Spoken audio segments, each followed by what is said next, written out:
Happy 4th of July, everyone. Make sure everyone stays safe, including your fur babies. Listen closely to this scary 4th of July story. On the 4th of July, the mansion looked dressed for a party. Bunting hung stiff in the window drafts. The side gate was latched the way it always was, like someone wanted visitors to believe nothing bad ever happened there. But the house had its own rules. For weeks, the staff had complained about the same thing. Silverware clinking when no one was in the pantry. Footsteps in the hall at hours when even the clocks refused to tick. The guests arriving that afternoon laughed it off. Old houses make noises. Old houses settle. That night, the laughter stopped. A thunder of sound rolled through the road outside. Too deep to be fireworks. Too steady to be thunder. The manager, Mr. Ellsworth, insisted it was celebration noise from the village.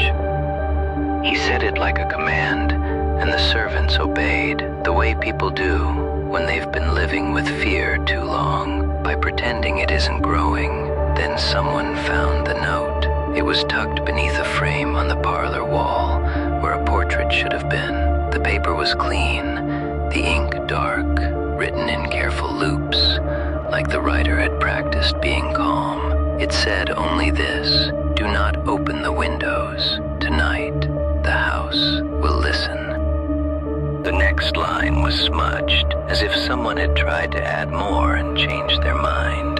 Mr. Ellsworth read it twice. Then he folded it and, strangely, smiled, like he'd decided the house couldn't scare him on a holiday. You'll see, he told the guests. Fireworks, that's all. The first fireworks finally burst, distant, bright, far enough that they shouldn't have mattered. The mansion answered anyway. Every window across the second floor fogged at once, as if breath had gathered behind the glass. Curtains fluttered without wind. Then, one by one, the latches clicked down, softly, politely, like fingers testing whether someone was home inside the walls. A little girl screamed and ran toward the staircase. Her mother grabbed her, but the child kept looking back over her shoulder, toward the parlor, toward the place where the portrait had been removed. The guests heard it then, a sound from beneath the carpet, a slow dragging, not heavy like furniture being moved, lighter, like something being pulled by string. Mr. Ellsworth ordered the servants to check the basement. They tried. The iron door at the bottom of the stairs was locked.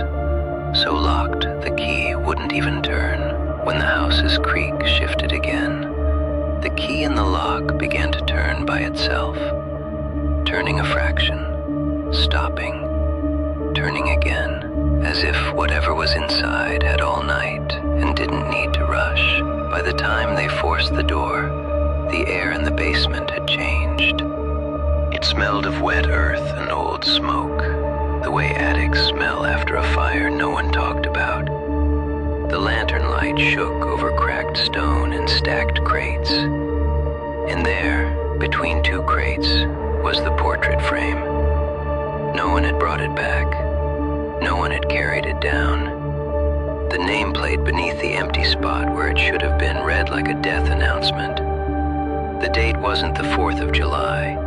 It was the night the mansion burned years ago. But the strangest part wasn't the name.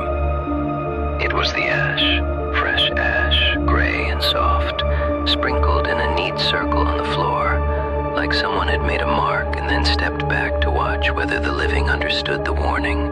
Upstairs, the bell began to ring. Not the church bell, not a town bell, the mansion's own bell, tucked somewhere in the walls, rang in a pattern that sounded almost like a knock. Once, twice, pause, once. The manager went pale. It's just, he started, but the lights flickered, and the mirrors turned wrong. In the parlor mirror, the guests looked like silhouettes, with their edges too sharp, their faces stretched a little, as if the glass didn't remember how to show people properly anymore.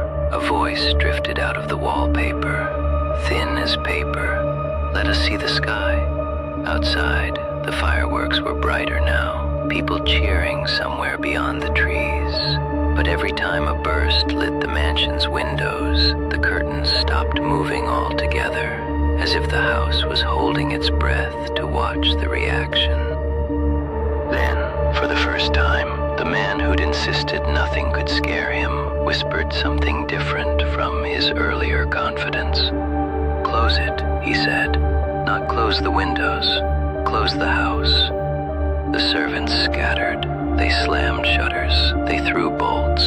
They covered every mirror. They piled cloth over doorways, like they could patch reality the way you patch a tear in fabric. And the bell kept ringing, patient, counting down. When midnight finally arrived, the mansion went quiet, real quiet. The kind that feels like a hand over your mouth. No clanking, no dragging. Only the smallest sound from inside the walls. The soft, satisfied scrape of something settling back into place. Afterward, nobody could agree what happened next. Some said the guests left before sunrise. Some swore they woke up in the locked rooms as if they'd been put there gently, like packages. But in the parlor, the portrait was back in its frame by morning. The nameplate had changed. The 4th of July wasn't a celebration in that mansion anymore. It was a summoning, and every year after that, on the night the fireworks should have painted the sky, the house kept its old promise, listening for the moment someone thought they were brave enough to open the windows. Happy 4th again, and all a good night. Don't forget to show support for more.